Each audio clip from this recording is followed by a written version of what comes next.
I know I'm not the usual suspect.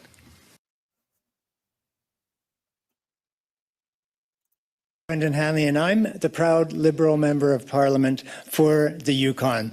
And there is no secret why we're here today. Certainly no secret anymore.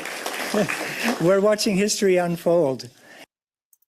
Now, what do you suppose that was all about? Welcome back to another episode of Stand on Guard. I'm your host, David Krayden. When we come back, I'm going to discuss what was that guy talking about?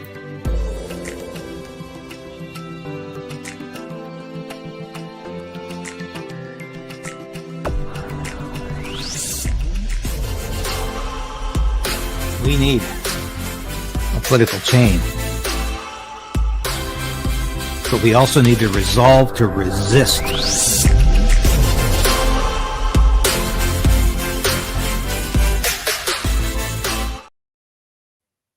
So Mark Carney, Mr. Globalist, announced yesterday that he's running for the leadership of the Liberal Party.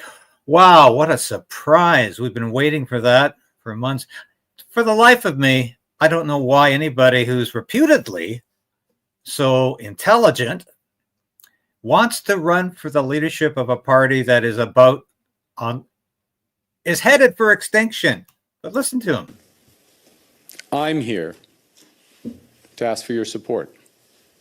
I'm here to earn your trust, to lead that fight. I'm back home in Edmonton to declare my candidacy for leader of the Liberal Party and Prime Minister of Canada.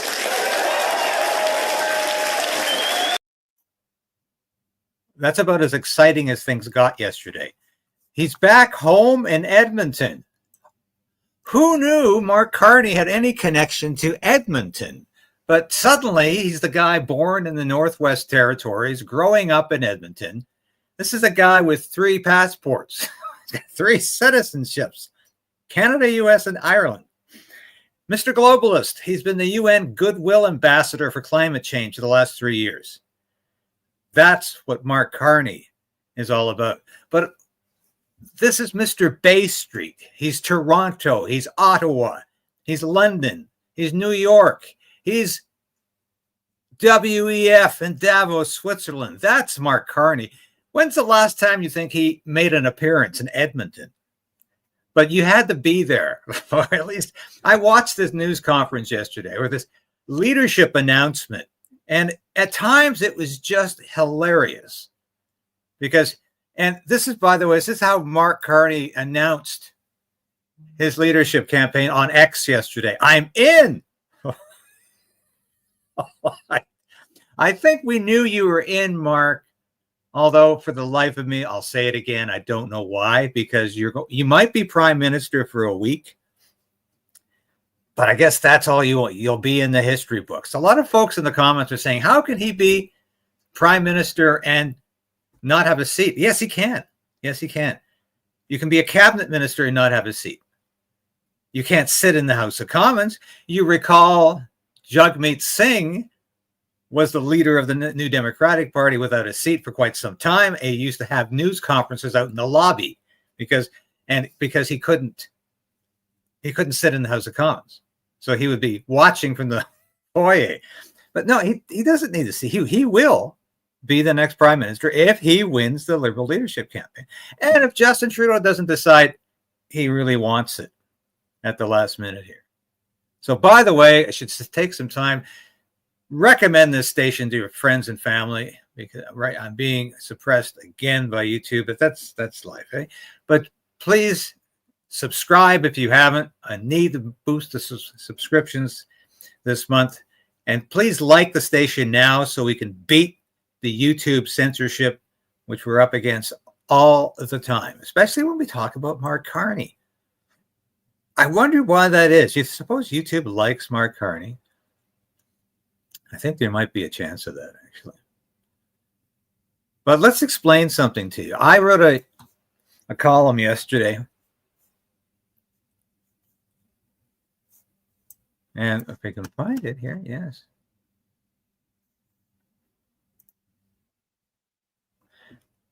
Read my Substack column if you have a couple of minutes. or maybe 3, because I think I really outlined why Mark Carney is a manufactured, undeserving, and boring candidate. Like, this is the guy who shows up in Edmonton, pretends he's Mr. Westerner now, and he puts out a woman of Cree ancestry to do a prayer in Cree and to announce that they are on the ancestral homeland of the Cree Nation. I am so sick of hearing that. Either we're standing on Canadian land or we're not. I'm so sick of hearing about somebody else used to own this land. It is just so annoying. It's so cloyingly woke. It's just so incredibly politically correct. I'm not going to say virtue signaling, because there's no virtue in saying you don't even own the land you stand on. Somebody else owns it or used to own it, and we should be really happy about that. Well, I'm sorry, I'm not. It's Canadian sovereign land anywhere I stand in this country. And that's all I'm ever going to say. And I'll say it again and again and again if I have to. But Mark Carney did the identity politics from day one. He's surrounded in the background there by a lot of non-white people. He's the only white guy here. This is so funny. Like Justin Trudeau, this is the guy who just is so against racism, but he does blackface all his life. Mark Carney is Mr. Identity Politics. And here he is, another middle-aged, well, older white male who's, again, pretending that he is going to transcend all of that. And I learned yesterday that he's got the Sikh component of the Liberal Party working for him. Now, they're fantastic organizers, but my concern is that there are a lot of Khalistanis in the Sikh community who have a very definite agenda, and they've been using it with Justin Trudeau, and it looks like Mark Carney inherited that component. Watch for it to happen. So was I alone in my assessment? No. National Post. Mark Carney has no plan, but did you know he played hockey? Yet all through his speech, which was amongst the most boring, uninformed speeches I've ever heard any political candidate do on their day one announcement. He kept talking about we're all wearing the same jersey, we're fighting. Yeah, okay, I'm glad you played hockey as a kid. You probably haven't been in a hockey game in years. I know you were on skates in the Rideau Canal. Yes, you advertised that just to show everybody you really are human. But here's the Toronto Star. The Toronto Star did not like the Mark Carney announcement. Holy heck, that Mark Carney launch was a letdown. Now, when the Toronto Star says it's a letdown, could be some problems in paradise here for the Liberal Party. Now, we put this together for you because Mark Carney has been hinting that he's going to change or enhance the carbon tax. Not axe the tax. No. He's going to change the tax. Now, in a minute, I'm going to show you exactly where he stands on the issue vis-a-vis Chrystia Freeland, who is still not entered the race. Maybe today, maybe Saturday. Nobody ever enters a political race, a leadership race on Sunday, but she might. But she has to do it, of course, before Monday, which is inauguration day for Donald Trump. And that's when everybody's focused on the inauguration and the tariff that's coming, as sure as 10 dimes make a dollar. A little bit of Raymond Chandler dialogue there from Double Indemnity. But that's coming. And Chrystia Freeland has her own take on the carbon tax. No, she's not going to exactly cut it. She's going to make it more applicable to businesses. Where do you think the businesses are going to pass on their cost and their expenses? To consumers. Yes, of course. Let's have a look at this now. Yes, people complain that I squint occasionally, so I do have to put on glasses once in a while. So a source close to former Finance Minister Chrystia Freeland's campaign said she would drop the consumer carbon tax if elected leader. A source said that. Okay. The source, who was not authorized to speak publicly, told CBC News the former Deputy Prime Minister will make difficult decisions. Oh, it's going to be difficult to meet our emissions targets and make sure big polluters, talking like Trudeau, carbon is not a pollution, Chrystia. Have you not realized that yet? No. To make sure big polluters pay for their outsized emissions. Oh, yeah. And their outsized expenses will be passed on to the pint-sized consumers in this country. Freeland will replace the consumer carbon tax with a system that will work within our federation and will be developed collaboratively with provinces and territories, said the source. In other words, this is a piece of BS. This is absolutely nothing. This means nothing. Yeah, I'll give you my plan when I know what it is. I don't really have a plan. Neither does carbon tax Carney. The race's other perceived front runner, and this is the guy they want to coronate. I guarantee you, Chrystia Freeland can come up with $350,000. She can get half the caucus on her side, and she will not be the choice of the Liberal establishment. They want Carney to win this, and they'd rather Chrystia Freeland not even run at all, except they need the semblance of a race. Because remember, Justin Trudeau said he wants a robust competition right from coast to coast. Well, we hardly have that, do we? We have two people from Toronto, not Edmonton. Of course, Chrystia likes to pretend she's from Alberta too. Every time she goes out there, of course, somebody runs into her and badmouths her and tells her to go back to Ottawa. But that's what we're up against. Two Easterners, two insiders. I imagine Carney saying he's an outsider. He's been working for the Liberal Party for all his time. He's been their financial consultant, their fiscal consultant since September. It's still on the website. Pierre pointed that out yesterday. Still on the website. So Carney, what does Carney want to do? He says, once again, like he did not specifically say whether he will scrap the existing program, saying he'll present his full plan in the future. Well, like when? 2026? But he also did not defend the carbon tax as he has in the past. I wonder why, because it's one of the most unpopular taxes in the history of mankind. Of course, he's not going to defend it. That doesn't mean he's not going to keep it. Now, Justin Trudeau is still out there defending it because he lives in a Trudeau bubble and is not living in the real world. But, of course, Mark Carney can say whatever he wants about the carbon tax. But he's not going to talk about it as a great thing right now. Of course not. I've said for a long time that if we were going to take out the carbon tax, you should replace it with something that is at least, if not more, effective. Well, it's not effective. It's not effective at all. It's very effective in taking money from your pocket. That's about all I can say about the carbon tax. It's a completely ineffective tax to do anything but. Breaking news. Freeland it's exactly what I said. She's going to do her campaign launch on Sunday, one day before the inauguration. Thanks to the producer for finding that. Freeland has announced as we sit here. So she's going to do her announcement. I wonder if she's going back to Alberta too.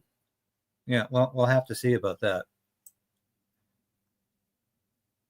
And this is incredible. All right, so it's going to be a two-way race. Yeah, there's a couple of other people in it, and Karina Gould, who? Karina who?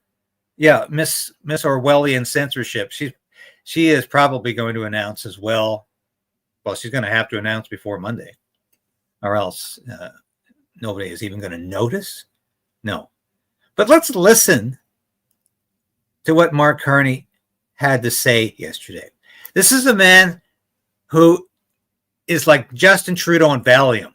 He says exactly the same things, but he can't even work up any sort of emotion or passion about what he's talking about. It's like it's all he's reading from the the economic statement. That's how his speeches are. I've never seen a more boring candidate in my life. Let's listen to what he said. Comes to politics.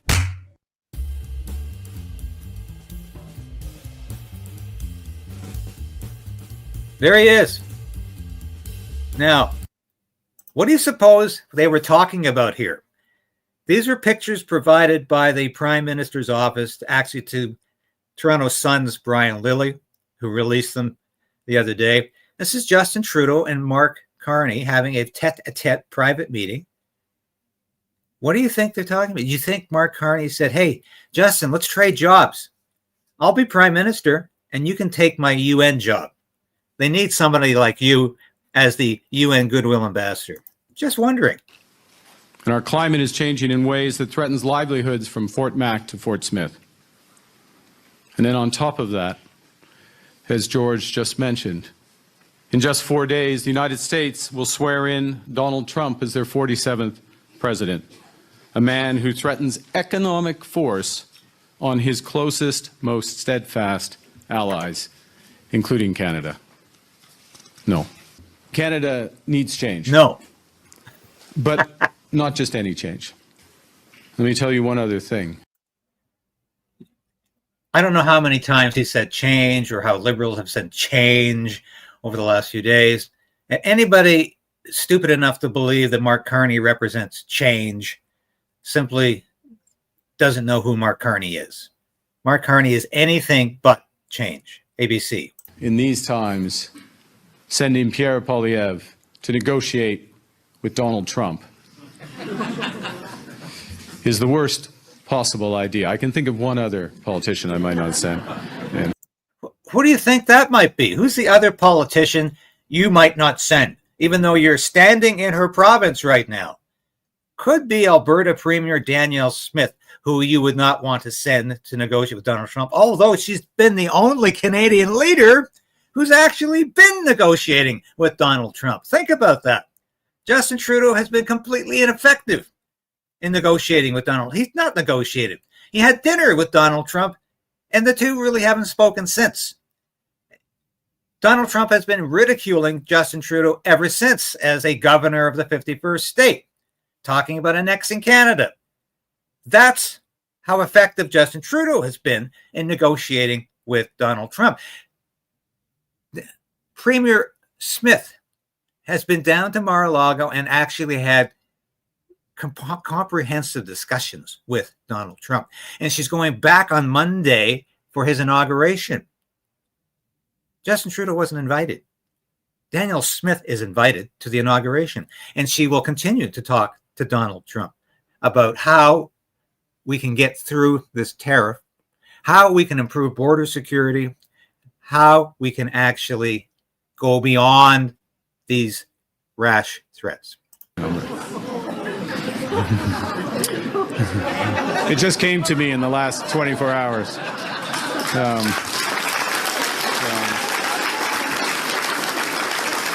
They want a license to demolish and destroy, including many of the things on which we all and regular people depend. Because populists don't understand how the economy and our society actually works.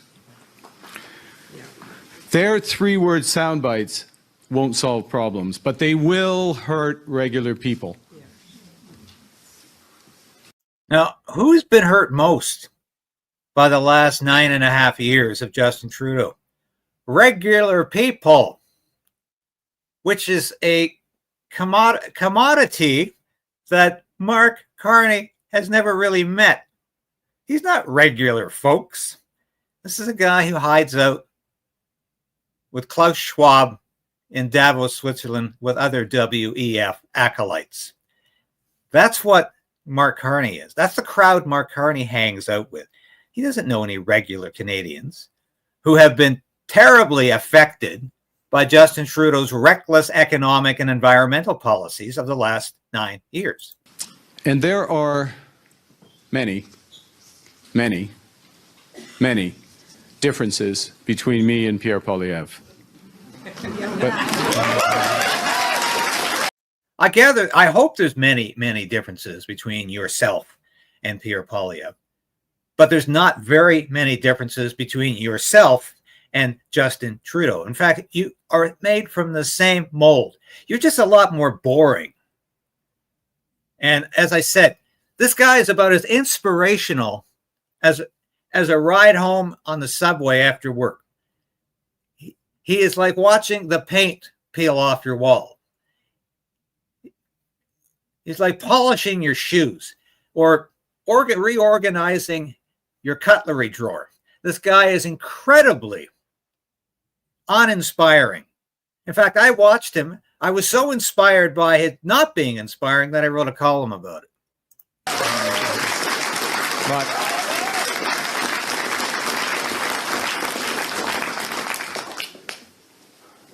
I'll give you a big one. Well, I'm focused on building our economy. He's out chasing endorsements from Donald Trump and Elon Musk. Yeah. Have you seen Pierre Poilievre seeking Donald Trump's endorsement? He's actually been highly critical of Donald Trump in the last couple of weeks after Trump said he wants to annex Canada. And as we'll see, I have some great clips from Pierre Poilievre's news conference in Delta, British Columbia yesterday, where he says Canada will never be the 51st state. So stop trying to play games with our head, Donald Trump. So he's not seeking any endorsement. And Elon Musk, where did that come from? Is that the best this guy can do? Il existe beaucoup de différences entre moi et Pierre Poilievre. I've helped manage multiple crises, and I've helped save 2 economies. I know how business works, and I know how to make it work. What 2 economies did he save? Now, he's claiming he saved the Canadian economy as governor of the Bank of Canada, and he's claiming he saved the economy as governor of the Bank of England. Although he doesn't even have the wherewithal to tell you what he's talking about. For you. I've worked around the world.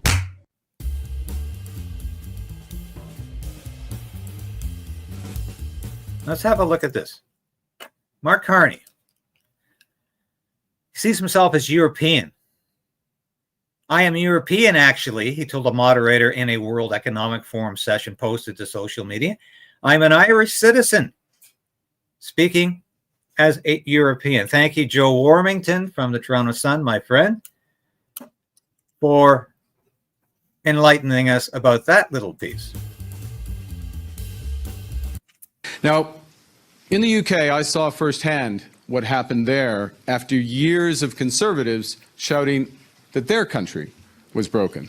I know I'm not the only Liberal in Canada who believes that the Prime Minister and his team let their attention wander from the economy too often. Now, I have to stop here. I know I'm not the usual suspect when it comes to politics. He's out chasing endorsements from. I know how business works, and I know how to make it work for you. I've worked around the world.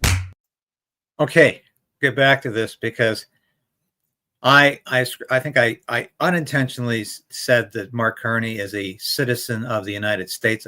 I said U.S., I meant UK, but he has citizenship in the Canada, the UK, and Ireland. So I think he is actually 2/3 European if you put it together that way. But there he is.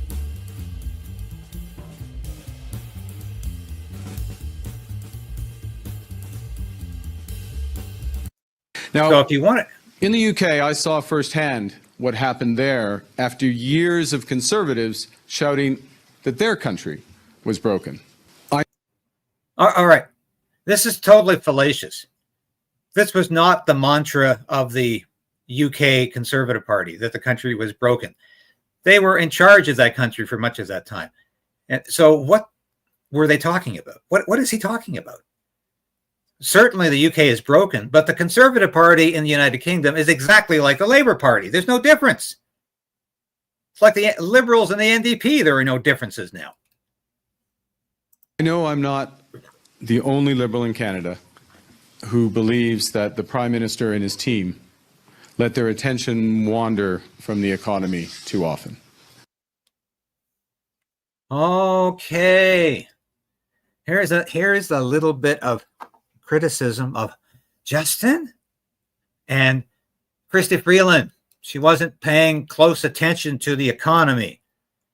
But does Mark Carney promise to take away the taxes that the Trudeau government has heaped upon us?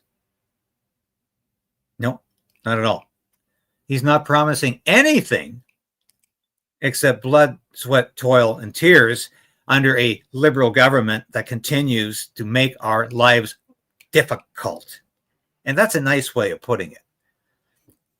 Let's hear what Pierre Poilievre said yesterday, because there's a guy, like I say, I'm not in the pocket for Pierre. He's going to be the next prime minister. God help us if Canadians actually think Mark Carney can do the job. To President Trump is this: Canada will never be the 51st state. And not only that, the free ride is over. The era. All right. Does that sound to you like somebody who's seeking the endorsement of Donald Trump? No, not at all. Of liberal tax increases and anti-development policies that have driven $500 billion of our money south of the border is over. I will be cutting taxes, removing red tape, and unleashing free enterprise to bring home hundreds of billions of dollars of production and paychecks to this country. Do you notice a difference here? This Mark Carney can't even tell you what his plan is.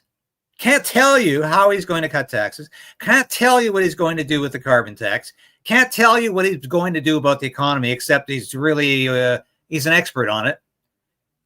And he says it in such a way that it's putting me to sleep.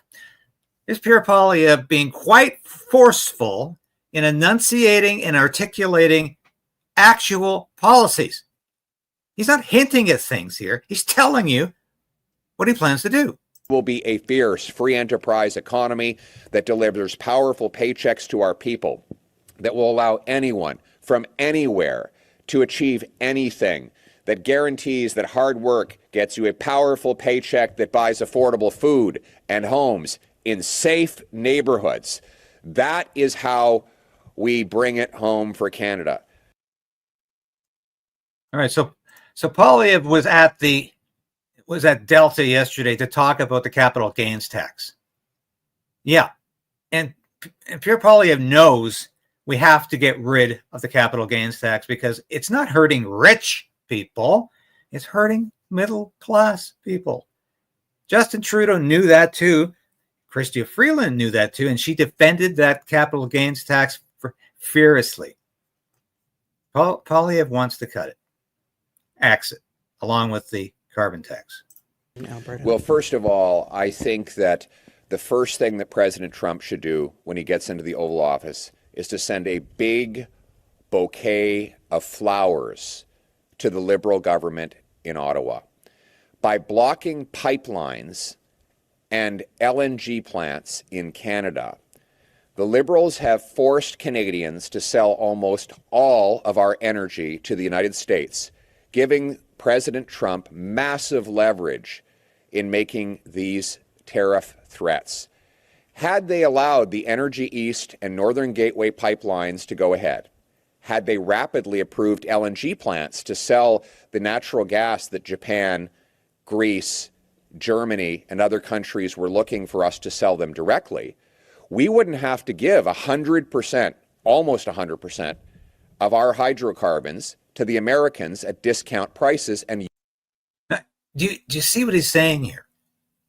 And this is extremely profound, because what Canada has been doing for years, and Trudeau accelerated the process, is to give our raw resources away and get back the products.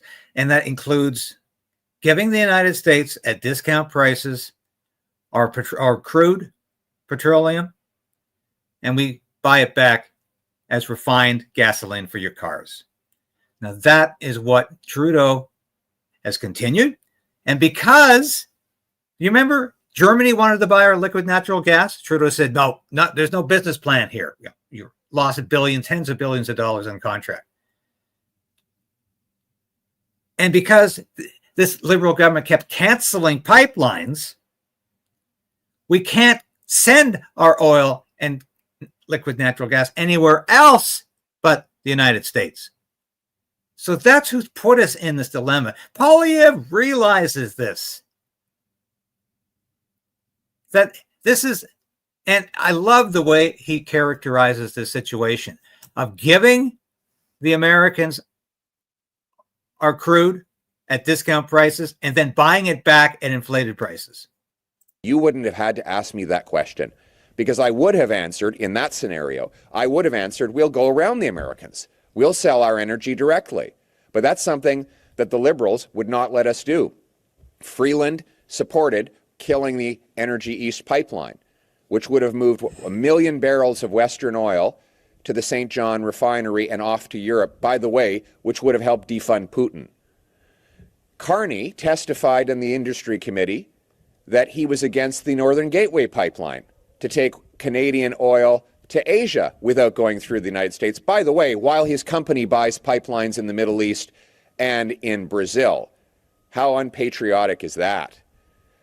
So, frankly, the Liberals have got us in this mess by making us beholden to the Americans and giving them, the Americans, our energy at massive price discounts, selling our oil for $15 typically below the market rate, and selling them natural gas for $4 per million metric British thermal units when they're going for $13 in Europe. That is economic sadomasochism, and I will put an end to it. When I'm Prime Minister, we will repeal the anti-energy law C-69. We will rapidly approve LNG plants and any other private sector unsubsidized investments to expand our ability to sell our energy without going through the Americans.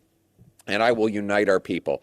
We see right now that not only have the Liberals weakened our economy, now they're resorting to dividing our people. Divide and conquer. Right when the president is threatening us with tariffs, what is the first thing the Liberal Party of Freeland and Carney think to do?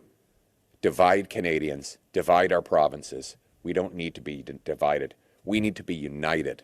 All provinces, all Canadians. Let's put Canada first. Thank you. Yeah, that was exactly what I wanted to hear yesterday. Because Trudeau continues to want to divide the country by threatening to embargo Alberta oil.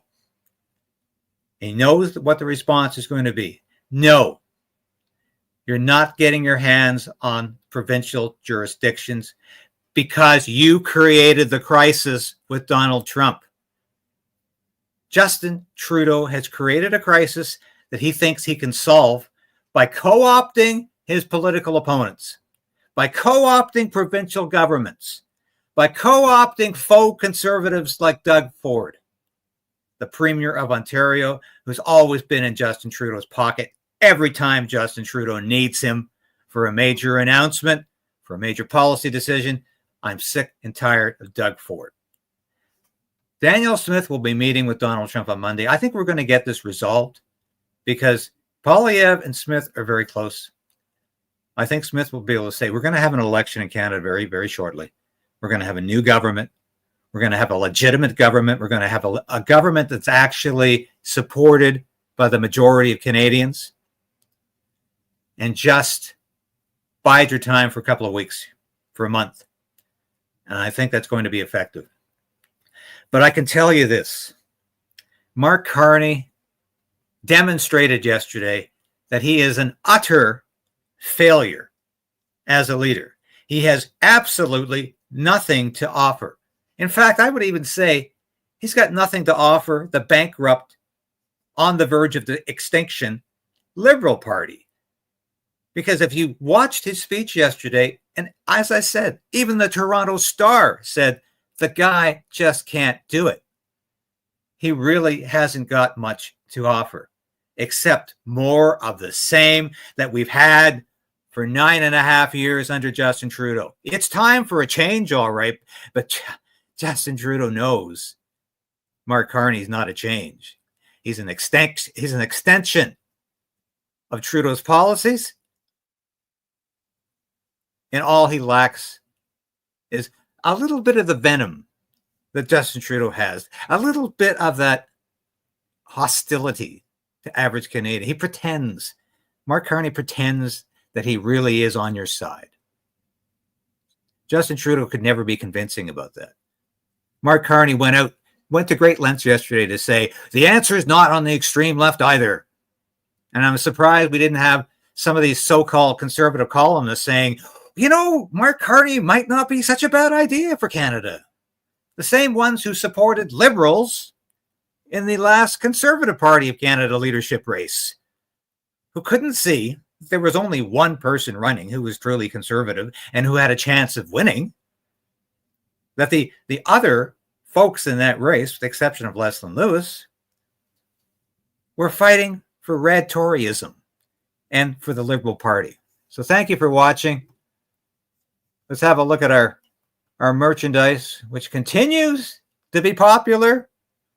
And I'll be right back.